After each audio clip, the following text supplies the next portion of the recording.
The following broadcast may contain explicit language and adult themes.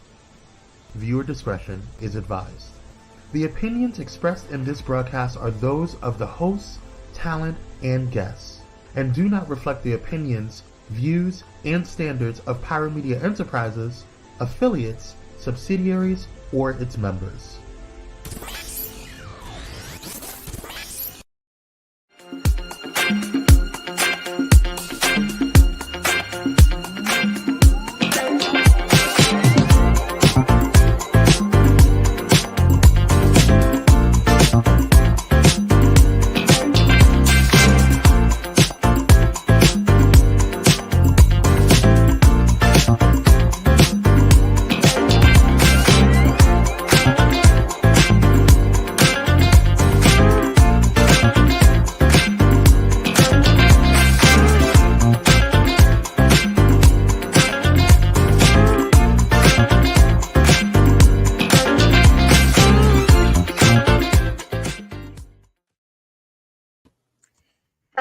Hello, all, and welcome to She is Shenomenal. I am your host, Tasha Champion, the Shenomenal coach of Champion Empowerment. Always teaching you to love the champion you are. And we are in a new week. Oh my gosh, I can't even believe we are now 6 months into the year. Like, can you really believe we are already in June? It's insane. I mean, yes, I know today's the last day of May, but for us to be already 6 months in, it's just really crazy. And hopefully this year has been what you need it to be. If it hasn't, I hope that it gets better. I hope things turn around. If it's going great, I hope it expands and enhances. We're all on different walks of life. We're all in different phases. We're all on different paths. So just trust that wherever you are is really just perfect for you, because things always have the ability to change. But we've got 6 months left in the year, right? And with that 6 months, let me tell y'all, you guys know my brunch is coming up. This is the 3rd annual Shenomenal Women's Brunch, and it is literally a month away, like July 8th. It is around the corner. It's around the corner.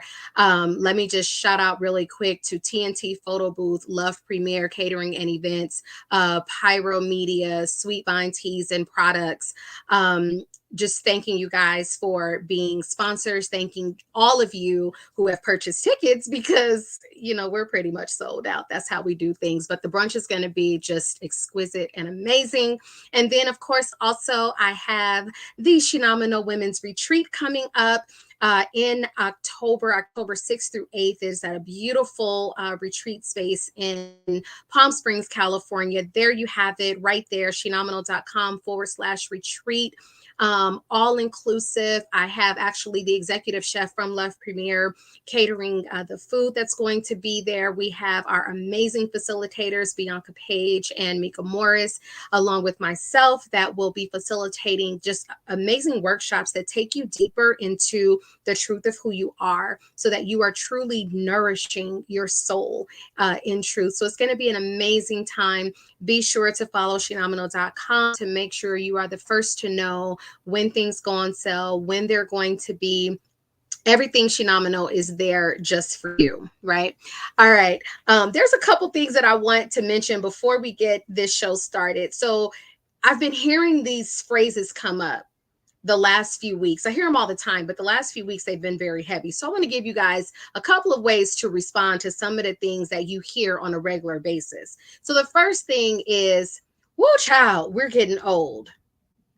Okay. So here's your response. That's great. I never planned on dying young, so I am grateful for each year that I age. Why do we put negative emphasis or energy on getting old? Isn't that the goal? Our goal is to age every year and to grow our wisdom and to grow the things that we love in life. So if you're getting old, it's just a sign that you're still here. So celebrate that. The other thing that I hear is, oh my God, you've changed, or she's changed, he's changed. If somebody tell you that you've changed, just say thank you. I desire to be better than I was yesterday. Change is the inevitable. Growth is an option. Growth is a choice. But if you're changing, like none of us should be who we were yesterday. None of us should be who we were last week. So if you're changing, I applaud you. Keep changing, keep growing. All right. And the last one, this really comes up, I feel like, in a lot of female conversations, like, oh, we're too old for that kind of drama, or they're too old for that kind of drama. And here's what I really want you to understand. Age has nothing to do with the drama you like to involve yourself in, right? Either you are mature or you're not. And age does not equal maturity. There's a level of responsibility that comes as we get older. There's a level of maturity that comes. And so when you see yourself stepping away from drama, it's just a sign that you've matured. Everybody is not like that. So you still see a lot of adults that are living in their child and teen like behaviors because there's no maturity. So I hope y'all take that with y'all, because I've been just hearing that a lot lately. Now, one of my favorite things that I'm doing this season on She is Shenomenal is spotlighting a Shenomenal moment. And today I just want to shout out my family, my cousin, my mentor, my confidant, the ever beautiful Bianca Page. She is a wife, mother, minister, attorney, and speaker. And let me tell you guys, if you have never heard her speak, then you definitely need to be at the Shenomenal Women's Brunch, because she brings a whole house. Matter of fact, she brings a whole building down. So I just want to celebrate her new trip, or another trip around the sun, another year of life that she gets to embrace and love on the people around her and receive the love that people have for her. So happy birthday, Bianca Page. I love you dearly, and so excited about some of the things that we are doing this year. It's incredible. All right. Today for you guys, we're going to take a quick commercial break as always, but I'm really excited to speak with the young ladies that I am interviewing today. I ran across them on Instagram, and the name of their podcast, the name of their Instagram channel was Conversations Between Widows. And it just caught me. It really did. I was like, let me look, because I just love the title. So I reached out to them and I was like, I would love to have you guys on my show, because there are so obviously, of course, there are so many widows out in this world. There are people who are preparing to be widows. There are people who things in their life will change and they'll be widows. But they also talk about just grief in general and the things that we grieve. So we're going to have a very beautiful conversation with them to just really talk about how you can work through the grieving process and how they were able to come together to do it for themselves. So stay right here, go grab a friend that needs to watch today, and we'll be right back with the host of Conversations Between Widows.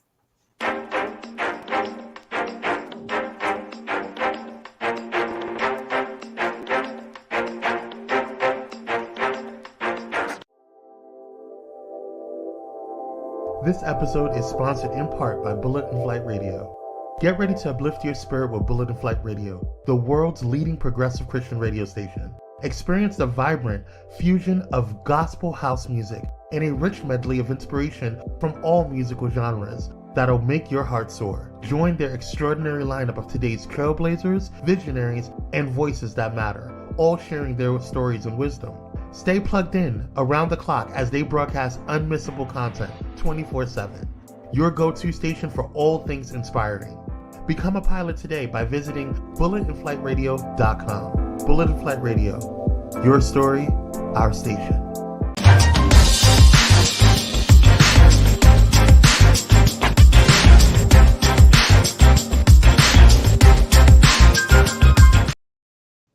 Welcome back. Today we are chatting with the host of podcast show Conversations Between Widows. So I welcome LaCharmine and Tonia.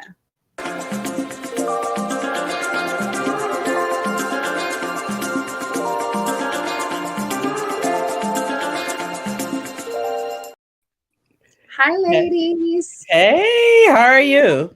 I am wonderful. Thank you so much for joining me on this episode of She Is Shenomenal. As I said just before we went to commercial, like the title of your podcast just really caught me, and I was like, I want to know more. So before we dive into how you guys landed with Conversations Between Widows, let's get to know you as individuals, and then we'll get to know you together. So I'm going to start with LaCharmine. Tell us a little bit more about who you are and what you do. Well, hi everybody. I'm LaCharmine. I am a mom. I'm a grandmother. I'm an author. I'm a librarian. I am a podcast co-host. I recently started a second career in librarianship after working in the telecommunications industry for 23 years, and it was just time for me to make a change. And when the time came, I had been preparing myself all along, although I didn't know exactly when the change was going to come, but I knew I needed to do something because I wanted to do something that was more fulfilling. I had been writing the whole time that I was at my telecommunications company, and that brought me joy as well, but I wanted to do something that was meaningful, day to day in my day to day work. And so I ended up transitioning to librarianship, which I've been in for just a little under 2 years. And I'm having a ball, and I'm an empty nester now. So no young children at home. So life is good. Oh, Charmin, good. Beautiful. Hey, Talicia, thank you so much for joining. Tonia, tell us a little bit about you. Sure. I'm Tonia Wilson. I am in the telecom industry still. I'm a mom of a 8-year-old.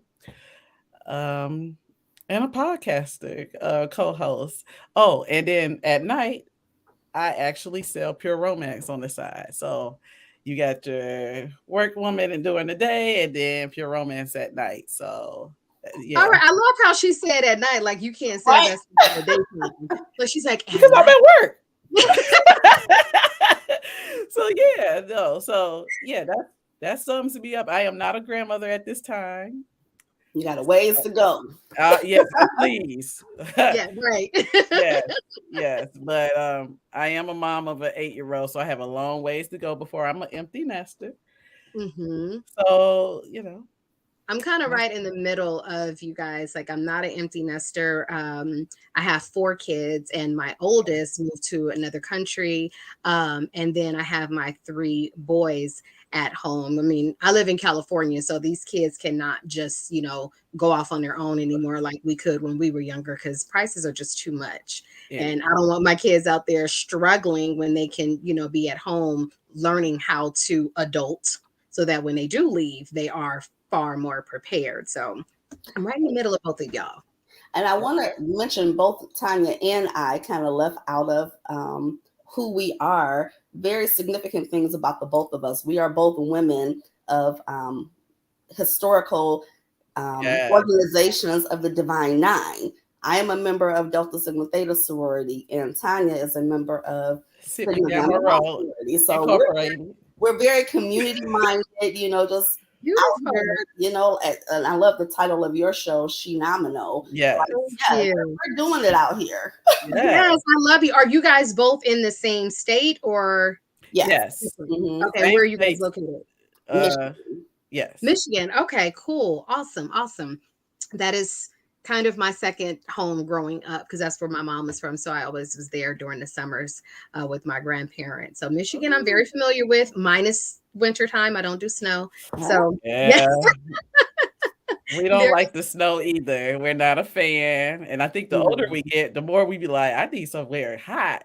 At least I be looking for somewhere hot, especially when it comes to shoveling the snow. So it just all depends on, if we have a good winter, we good. we have a bad winter, I'm looking to move every. I gotta get out of here. I didn't even know there was a such thing as like a good winter, because Yes, I it is. believe that anything below 70 degrees is frigid temperatures. Oh So my gosh. yeah, I'm like, a good winter is what? 17 is warm. 17 might be considered a little warm. It can get lower than that. So Oh my if gosh. we stay in the 20s and 30s, I think we're doing good during those winter months. That's hilarious. She said And the no 20s and snow. 30s. With And no if snow. we don't get a lot of snow, we consider that good, because it's Yes. like we can put on Okay. coat, but the roads are good. You don't have to worry about ice and all of that. Right. So Wow. Okay. Well, let's get into conversations between widows. Which one of you would like to just kind of, we'll go into your individual stories, but I really want to know like how that came together. Then we'll break them apart to tell your individual stories. But how did conversations between widows come to be? LaCharmine, you want to tell her? well, after Tonia and I both lost our husbands, and it's significant to say that Tonia and I are related through marriage. She married my cousin 5 years before his passing, and after I went to their wedding, but we did not like really meet each other. I met her, but we did not become friends or anything, and it was just kind of like distant. I got pictures of her, when they had their family pictures after they had their son and all, but we wound up reconnecting in both of our searches for a good widow support group that we were both looking for, because we're both young widows, so we wound up coming to the same meeting. And it was funny because it was this group called Meetup. And so I was looking on there, for something, and I saw something, and I saw her name as somebody that had registered for it. And I was like, that Tonia Wilson. I'm like, that name sounds so familiar, but I couldn't place her, as my cousin's widow. And so I said, okay, I'm going to go to this meetup, and I said, I hope she really comes, because I know people sign up for things and then, don't show up. But I'm like, I'm going to go and hopefully she comes.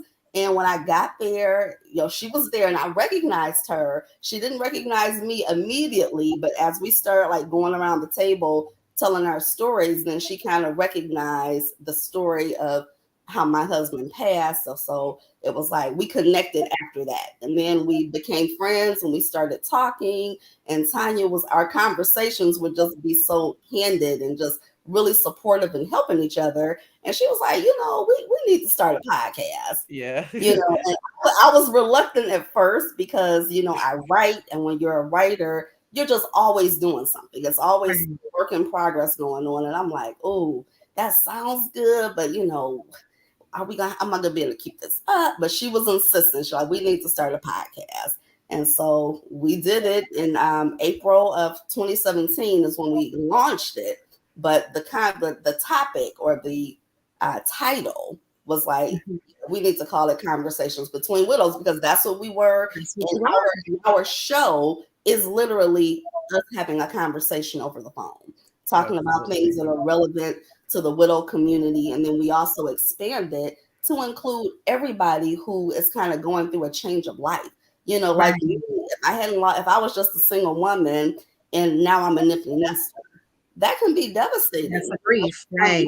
And it's like, wow, I'm here by myself. I don't have people to cook for when I go to the grocery store. I don't have to think about Lunchables and all these things that I've been thinking about for 20 years. And it can be really hard and you need that support. So, we talk about all of those things. And that's how it came to be.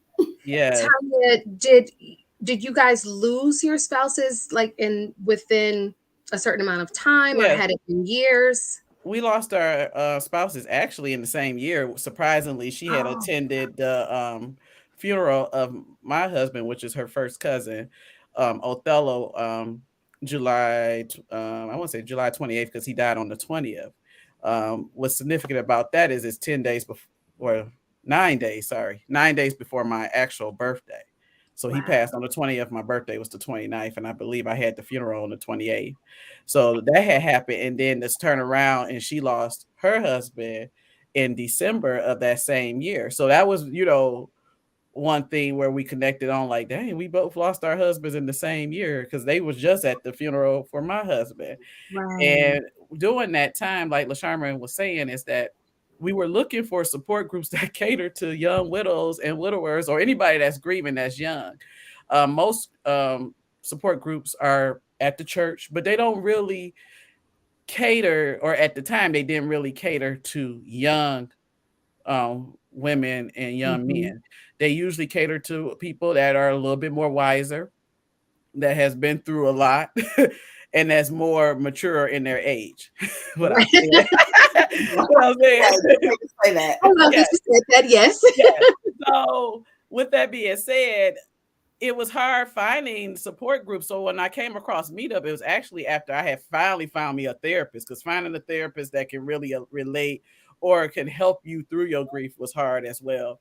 And she was like, just get on Meetup and go to a support group. And I remember, like LaCharmine said, I saw the name. I was like, I know that somebody, but I didn't think nothing of it. I remember, running across it when we did the invitations for the wedding.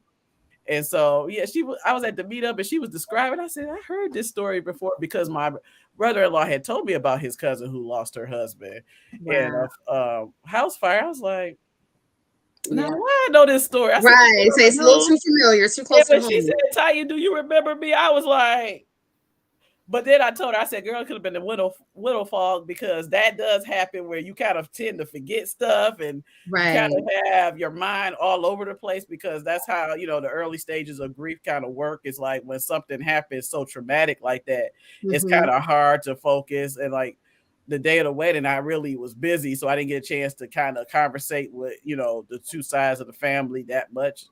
So yeah, from that day we had been talking, and I mean we talk about everything, and that's the thing too. Finding a support group that lets you talk about everything, not just religious based, which we both heavily spiritual, but it lets us talk about the real stuff, like stuff we actually do miss, or yard word to sex.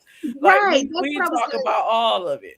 I was going to say that because I think sometimes people are just kind of on the surface of loss, but they don't think about the depths of it. I mean, this is not a comparison, but just if my kids are at camp, I'm like, wait, but who's going to take out the trash? Like, wait, do I now have to do that? Who's going to pump my gas? So I can only imagine what that is like. So I see Camille Talicia says, yes, my mom passed away 2 weeks before my 30th birthday. I didn't know where to look for others either. So is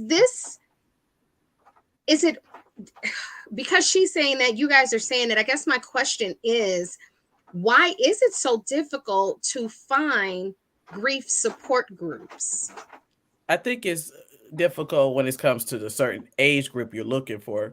Of course, like any church, like I said, they offer grief supports, but it's usually for the wiser, mature age of people. I think a lot of people our age are online. So at the time in 2017, we didn't realize how the world was navigating. Right. So once we realized, maybe they online, and looking at Meetup was actually online, where we signed up to go to this actual group, and then finding support groups later. And especially, I feel like it went 100% online when COVID happened. Just finding our particular age groups online has been how we was able to find them. So I think the problem is that when you first lose somebody, there's no how-to book. Like, okay, here's your manual. Once you lose somebody, you go to Facebook to sign up for a group or two. Nobody knows to do that. Right. And I think that's the problem. And I'll say too, like you're talking about things that are online, like when a lot of the churches do have the support groups, whether it's for, you lost a parent or a child, they kind of, like you said, you gear it towards older people who might be retired or no longer working. And like the first widow support group that I went to, it was meeting at like either 10 o'clock in the morning or 1 o'clock in the afternoon. So I was able to go to that meeting because I happened to be off work. It was in the early, stages after my husband passed. So I didn't go right back to work. So I did go to that meeting. But then when I walked into that meeting, I'm 40 something at the time. Everybody in that meeting was like 65 and older. You know, wow. So their experience is different, right? Their experience at that totally point is different. Yeah, totally Wow. different. And our age group, that's where everybody is. They're online. So I think Tanya and I also have both found a widow support group through Facebook. Like Facebook is awesome, you know, with the groups that they have. It's like literally something for everybody. Right. Let me ask you, did you guys, like you were talking about, it was a struggle to find a grief support group for your age group. Was it also difficult to find one? And I know grief does not have color, but we do understand that how we understand information, how we process things culturally can be different. So did you find that certain like support groups you couldn't relate to because you were Black women, or were you able to find support groups that catered or to Black women? Wow. Tanya, yeah, we can okay, talk yes, I can talk about these support groups. So in my first early stages, like LaCharmine was saying, she went to one where she was the only 40-year-old probably. And I might have been the only Black one. Yes. I have attended a few where I was like, yeah, this is not working. One I tried to do online the first time and it wanted money. I said, oh no, we don't pay for support like this. I pay a therapist, but I'm not about to pay the support group. So then I found New Hope Ministries that's out in, I want to say Commerce, Michigan. So that support group, it was kind of like a mixture, but not really. So it was a dominant race there. But they also was a lot, you know, older in age. They weren't around my age. So that's another thing that I ran across too. And some stuff you can relate to. Like I did like that they had 3 separate groups where you had your new to grief that you could, speak at the beginning ages. And then you had the intermediate that, if you was ready to start dating again. And then you had the ones that were dating. And what I liked about that is that you could go in and out, but they still didn't really speak to me. So like, it's just like a doctor, or even when you go to test drive a car, like if it ain't, the one you want, you're going to keep looking. And that's how the grief support works, because there's so many layers to grief. You have to find where you mesh well at.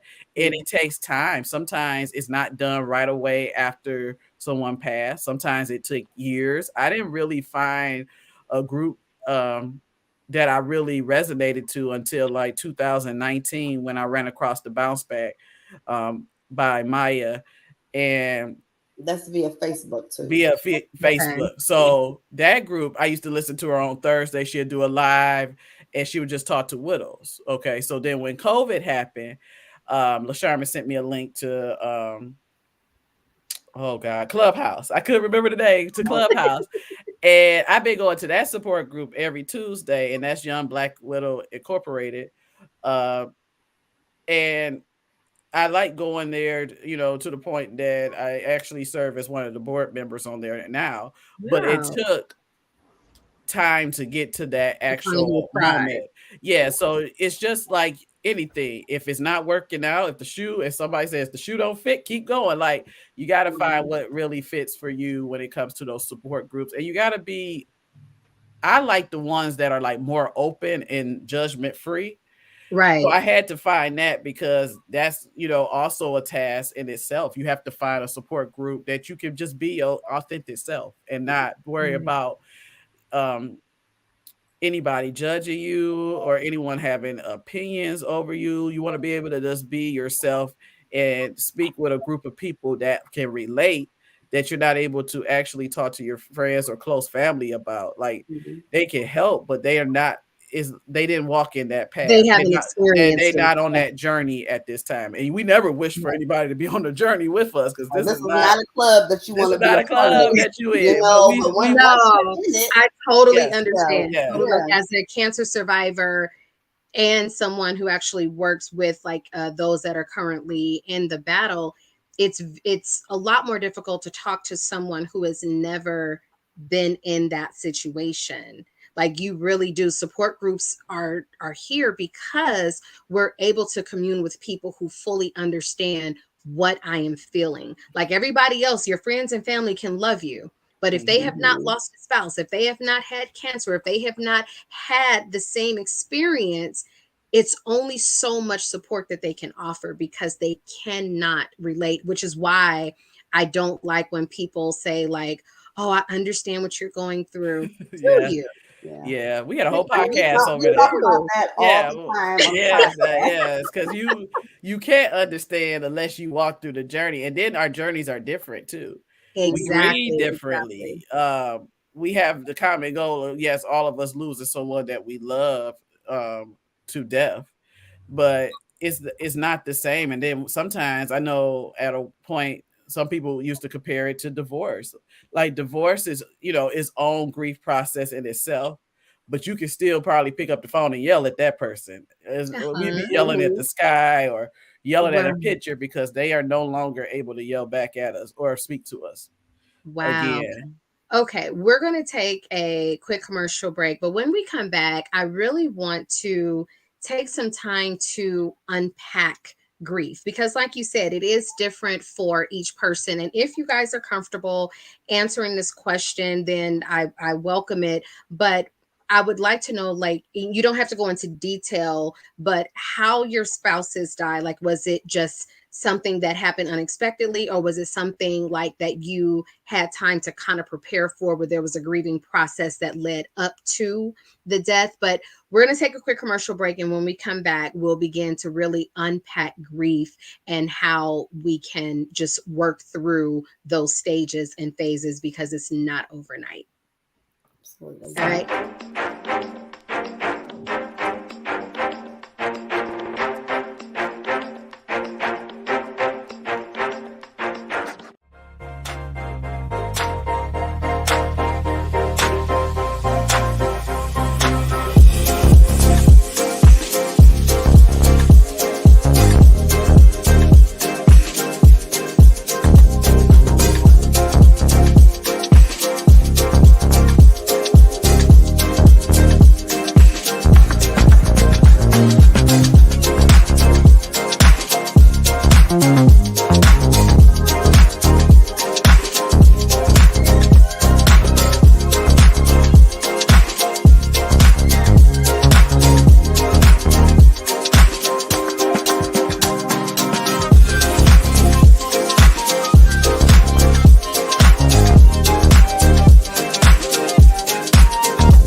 All right, we are back. I am chatting with LaCharmine and Tonia, host of Conversations Between Widows. And if you happen to have missed the first half of She is Shenomenal today, they were really talking about how long it took them to find support groups for their age range. A lot of times when you're speaking to widows, people always think of the senior community or the seasoned, mature community. But they were able to really find a lot of support with each other to a point it led to their podcast Conversations Between Widows.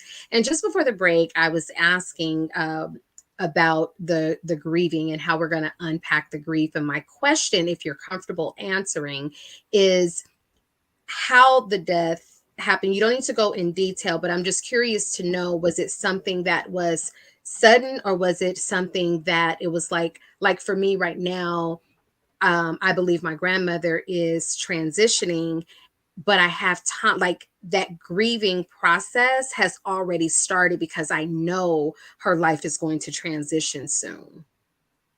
Okay. Well, I can start. we'll go. Well, just to answer your question, because it's anticipated death that's happening probably with your grandmother. I had Right. experienced that already with my mother who passed from colon cancer back in 2009. So when my husband passed, it was actually sudden. He died from pulmonary embolism as a result of deep vein Okay. thrombosis. back in July 20th, 2017. Okay. Yep. So it was actually a sudden death, and it hit me like a ton of bricks because I had never experienced a sudden death ever. So yeah, that's why I felt like this grief was totally different, totally unexpected, because we had plans like anybody, you had these future plans. Here I am, a widow with a 2-year-old before my 35th birthday, Wow. and trying to just pick up the pieces and know what to do. It started off, I thought he had pneumonia, you know what I'm saying? To, Wow. him, passing and me being at where I'm at now. It was, it's definitely a little bit different being someone who experienced both. Okay, sorry, y'all see me fidgeting. I am like literally plugging in my laptop because my Oh no, battery's. you're fine. I'm like trying to be all like real smooth with it, but it's not real smooth. So I just wanted to let y'all know before this dies, I want to make sure that I plug it in or y'all won't see me. But the life of things. There we go. Okay. Yes. There we So go. yeah, that's what happened to my husband in a brief summary. Okay. Yeah. Thank you. Thank you. And for myself, I kind of had a unique situation where my husband, he was diagnosed with a terminal lung disease. Mhm. And I'm losing track of the year, but so we were expecting it. His health I had continued to decline over a few years, and so he was constantly talking about death. I mean, so I was a caregiver before I became a widow, which was really hard. Like I was turning 40 the year that he got diagnosed. So I like to say, while I was trying to plan my fabulous and 40th, birthday Yeah. party, I learned that, he's got this illness and everything just goes on pause. So the next few years was just kind of helping him grapple, with dealing with his own mortality. That was very challenging. And after about 3 years, 2.5 years or so with that, we wound up having a house fire in December of 2017, like the week before Christmas. And we all had gotten out of the house, but he was using oxygen, supplemental oxygen. So he wound up, detached from his oxygen for too long of a period of time, and he wound up going into cardiac arrest. So he passed on that night. So it's like, even though he had been trying to prepare me, for the fact that he wasn't going to be here much longer, we were definitely not expecting it, to happen. It was interesting because while he would always be talking, like every holiday, he'd be like, "This must be my last Thanksgiving," and I would say, "Stop saying that. God is in control. We don't know, when you're not going to be here anymore. Let's just live for today." And so he had said things like that Thanksgiving, and here we are. Christmas is coming, and I'm trying to be festive, and he was kind of always in this dark place, and it was just insane, like that it happened like that. I was like, man, God, I know I said we wouldn't know when it would happen, but had no idea we were gonna have this house fire. We had just bought the house, so it was a lot. Yeah. Wow. Just continued love and prayers to both of you. Now, with that, because both of you were the spouses, I always say that the immediate family, especially the spouse, you're really the last person that can begin your mourning or begin the grief, because you have to spring into business mode. There's so many things that you have to take care of on the business side of someone transitioning. And then you had a 2-year-old, you said you're a grandma, so I know that you had children. I'm not sure of the age. You're also getting your kids through that. You're dealing with, all of the aftermath. When do you finally sit down and say, Charmin, you need a moment. Tonia, you need a moment. When do you get to say that to yourself? We still trying to wait for it. Is when the noise stop, when the calls stop being so frequent. As you know, people, at the beginning of any death or anything major in your life that happens, you get the people, are we gonna be there for you? Just call us. Let's just, let us know if you need anything. But life goes on. And when their life starts to go on and you stop getting those phone calls, that's when you actually start the true grief process, when it's quiet. I know Sherman probably remember this, but I know she tried to keep busy. I think I did too. But when you can't keep busy, when there's no, yes, not outrun the grief. It's like you don't want to face it, so you're trying to run from it. I'm going to work. I'm going here. I'm going there. I got to do this. I got to do that. But it's coming for you, and it's gonna come, and you might as well sit there and deal with it when it comes. It's hard, because my friend lost her mother, and one of the things that she said is she kept trying to do more because the silence had become too loud. Yes, and that's a true statement. Because it came up too loud. There's a danger. Like my husband passed in 2017, and I just kept going. I was involved in my church. I was in leadership at my church. I was very active in my sorority. My son at the time was like 14, so I'm busy with him. I just kept going. I was in school. I was working on my master's, for my library science degree. Kept going and going. My daughter wound up getting married the next year, so you're planning a wedding, bridal shower, all of this stuff. So I'm busy. 2019, after my daughter got married, the week after her wedding, I had a stroke. Yes. Wow. I remember that phone call. Yeah. And nobody, I could, when I was at the doctor and they told me I had a trip coming up like the next week, and they said, "Oh, you suffered a stroke." I was very confused. I didn't have a lot of the symptoms that we hear about, like the droopy face, or I didn't have any weakness in my body. I was literally getting ready for work. And then all of a sudden I was confused, and I was man, they don't tell you about them. When they talk about the signs of a stroke, they don't talk about the confusion. Right.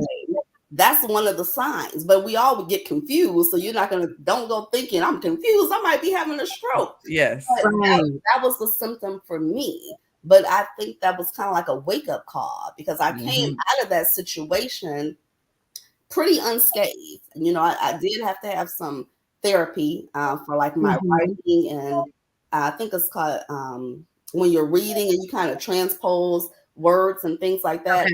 I was suffering from that for a while. But I think that was God's way of like telling me to slow down. Slow down. Like... Yeah, because she was so busy, and then when she called me, I remember I was getting my hair done, and I was like, "What? You had a what?" And she's like, "I had a stroke." I was like, "Oh, I got to go." And I remember at the time I wasn't as close to my hairdresser as I am now. I had to trust her to watch Ox for 2 seconds, and I called my bestie Kelly and was like, "Hey, you need to come to the house. I gotta go check on Sherman. She thought about she had a stroke," because you don't hear about people having strokes in their 40s. And I was like, she seemed fine, but she's right. I mean, I think one of the things with grief is it impacts everything from your mental to your physical. And you don't know how much it can weigh on your body when you don't just, deal and feel those feelings. I didn't have anything severe, but I had a couple of ailments too. I think I went for physical therapy because the bed collapsed or something, and I sprung my shoulder or something. Then I had acid reflux issues that turned into Barrett. It was like things out of the blue just came out of nowhere. Yeah, like they say, stress is a silent killer. So when you're holding all of that in, you might not be physically hurting, but it's hurting you on the inside. Your body is breaking down because you're not dealing with it. And I mean, even it reminds me of the movie Somewhere in Time with Christopher Reeve. And at the end, spoiler alert if nobody's seen it, but he dies, but he dies from a broken heart. It kind of can lead to that if you don't, because there's no proper way to grieve if you don't take care of yourself. doing the grief process and realize you can't run from what's So happening. speaking of the process, and I understand that everyone's process is different, right? What are maybe some myths that you guys came across with grief? Some myths. Or maybe what are some things that you found like, you know what, this ain't true for me. I can't just do it this way, or it's got to be different. Like, what are some things that we may say every day around grief, and it was just like, no, that's not working for me. I have some things that I don't like that's being said, like, oh, they're in a better place. I was thinking that, Tonya. Yeah. Kill it. Mm-hmm. Don't ever say that, because that does nothing. That's just you trying to put a Band-Aid over it. Another thing, there's no time limit on grief. I had a friend tell me, like, after I think it was maybe the second year, and I was, still doing the grief support, and she said, "Oh, you're still doing that? Like, you still need that?" Because they take it they think that because you are doing all of your regular everyday life things, you're going to work, you're going to the parties, you're hanging out, they think that means you're not still grieving your spouse. Right. Like, no, the grieving your spouse, it happens, like Tanya said, when you're all by yourself. That's when all those memories come flooding to you from what you're missing and what you had planned to do that you didn't get a chance to do. Your friends aren't around you then.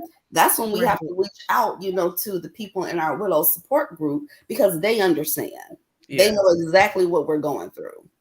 And then you have to understand things change, like your friendship circle changes. For the most part, I was able to keep my personal friends, but my husband's friends did, that friendship circle changed. So now you're no longer Tonia the wife or LaCharmine the wife. You're now Tonia the widow.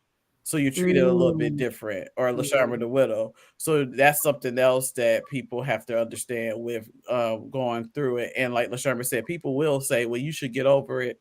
I remember I was told to get my own friends at one point. You know what I'm saying?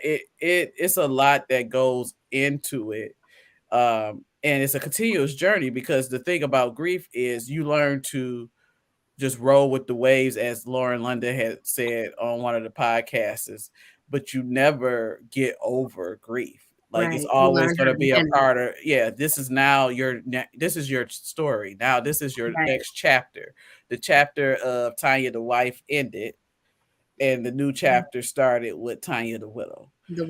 So, and then trying to solo parenting as well, because I had a young boy that too.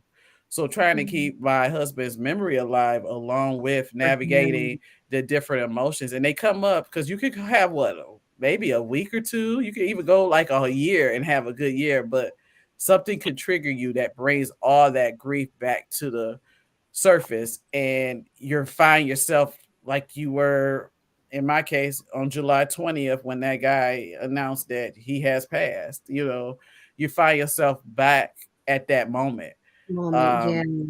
So I saw a diagram a friend of mine posted several years ago, and it was a box, and it had a big ball in the box, and it was saying, like, grief is like, your grief is the ball, and every time it hits one of those four walls in the box, you feel it all over again. But over time, the ball might get smaller and things are okay. But the minute that ball hits one of those sides of that four squares or those walls, it's like you're feeling it all over again, as if it just happened. Like, that doesn't change. You just learn to manage it over time. Camille Talicia says, those moments when you want to share a joke with them and then remember. And I remember dealing with my maternal grandmother. Like, I was used to calling her early in the morning because she was in Michigan. So if I'm up early in California, I already know she's up in Michigan. And it was like, oh, wait, I can't call her. Yeah. I mean, it's anything from excitement, like, when Sherman came out with, like she said, she's a writer. So when she came out with her anthology, I'm pretty sure she wanted to share the excitement with her husband. The same with us, milestones with the podcast, or just anything that, concern our kids. and our even the grandbabies, you don't have that person to cheer. Like when I received a promotion at work, I wanted to tell everybody, but then I was like, who am I? The one person I would have told was my husband, and not being able to tell him triggered me. Just a example, like me going to the Little Mermaid. We went to go see Little Mermaid, and there's a close scene where the mermaid talks to her dad. And even with my son now, he's triggered. And I looked over, I said, oh, that was a nice scene. And I happened to look over, and my son's face filled with tears. And it wasn't that he kind of remembers, all of his memories of his dad, but he mourns and grieves the future he did not have with his dad. And I had to console him at that moment because that impacts him. So I think that's why there's so many shades to grief. And then it's also the intimacy part. I miss the intimacy I had with my husband because before he lived with you, so you can kind of get it in. So now you got to start all over again. So that's the thing, starting all over again with someone new, opening yourself up again. It's like you felt like God, I had already accomplished that goal. I was ready to move on. Maybe pop out another kid. You think you're done? Yeah, and then you what? I gotta go back. And then anniversaries. I mean, seeing people happy anniversary, and mine stopped at 5 years, and so did Sherman because we both were 5 years in, and now this would have been our 11th year. You know what I'm saying? So just not getting that opportunity to say happy anniversary or be on the vacations and all that. Like, you think of all of that. Yeah. So when you mourn, of course you mourn their history. I mean, their memories. Of course you mourn their love, but you mourn the future that was cut short. And then you didn't have you had no say. You really can't fight with death. That's kind of like, the thing. You really, once it comes, there's nothing you can really, do at that point. So that is something, people also needs to learn with grief. There's no time limit.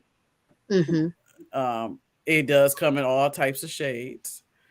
You will see your groups change a little bit. And, change is not always bad. It just seems like it at that time, because if you're anyone like me, I used to not like to lose people. And and my bestie had to tell me, she said, some people got to be, if they want to be gone, freedom. Let them go. Let them go. Yeah, don't try to hold on to them and stuff. And then, know that it's okay if you just rolled out the bed, grabbed some water, and got back in there. This is your journey, and you have to navigate through this because you was dumped into, like I said, this part of the journey, this part of the chapter without a manual. Wow, way of totally doing this. Get it. So as we begin to wrap the show, hey Cupcake, thank you so much for joining. Starting with you, LaCharmine, what is the biggest thing that grief has taught you? If we could do about maybe 40 to 60 seconds, what's the biggest thing grief has taught you that you want to share with someone else right now? I have to definitely go to the spiritual thing for me. And it's really that God will never leave me nor forsake me. I've been through so many things in my life, even from the point of caregiving for my husband. And like Tonia and my husband was my second husband. We were a blended family, so our situations were very different. And I definitely understand that no widow's story is the same, but we have one God that will always be with each of us, regardless of what we're going through. And that's been the kind of the thing that has pulled me through. No matter, what friends I have or what the family is saying, I know that he is always with me. That's the consistency. Yes. Consistency. Absolutely. Tonia, same question. What has grief taught you that you would want to share with someone? Oh, okay. 40 seconds, right? So I think I'm going to quote Lauren London because, Sherman always, quotes her spiritual. It is so true. It's always true. Right. But when Lauren London mentioned when life uppercuts you, and you have to learn to kind of just go with the waves. That's what grief has taught me. Like, you know, when life changes at an instant, how to just flow and go with the waves. And that would be what I would say, you know, with this journey of me going into grief, learning that I'm not in control. Right. And that it's okay to just go with the wave sometimes. Go with the flow. Yeah. Yeah. Wow. And you never know which way those waves are going to go. My God. Tell everybody how they can follow you guys, how they can listen to your podcast, how they can connect with you guys. Go for it, Tonia. I knew you was gonna say that. So you can follow us on IG at Conversations Between Widows. We also on Spotify, as well as Google Cast, Apple. So all of the podcasts, all the major ones. Yes. Mm-hmm. If you go to IG's Conversation Between Widows and click on the link tree, you'll see all of the major platforms that we're on. Yeah. And that's how you can follow us. And we release a podcast every Thursday. Yes. So we do it every Thursday. We also have our blog. Which is we do. We have our blog. Conversations Between Widows at WordPress.com. Yes. Okay. Awesome. That was my next question, was when can we, expect like new episodes if we want to go back and listen? And how many seasons have you guys been doing this? We've been 2, and we're at 97 episodes. So wow, we're almost approaching 100. And congratulations. Thank you. Absolutely. Absolutely. Well, it's been a pleasure just speaking with both of you guys. First, let me just applaud your transparency and your willingness to put yourself and your own emotions and experience out there in an effort to help others find what you guys couldn't find during your time of need. So I applaud both of you and thank both of you guys for joining She Is Shenomenal. You guys are both such incredible and phenomenal women. Thanks for having us. Absolutely. And thank you all for watching this week's episode of She Is Shenomenal. We will be back next Wednesday, 5:30 Pacific, 8:30 Eastern, and we'll be chatting with Asante Foster. She is the founder of Puzzle 2020, and she's going to really talk about how gratitude, y'all know I talk about gratitude a lot, but how gratitude directly impacts Alzheimer's. So it's going to be a great conversation next week. So make sure you are right back here. Hit that subscribe button so that you can get the notification. Thank you so much for joining. Have a phenomenal week, and I'll see you guys next Wednesday. Thank you. Bye-bye. Thank you.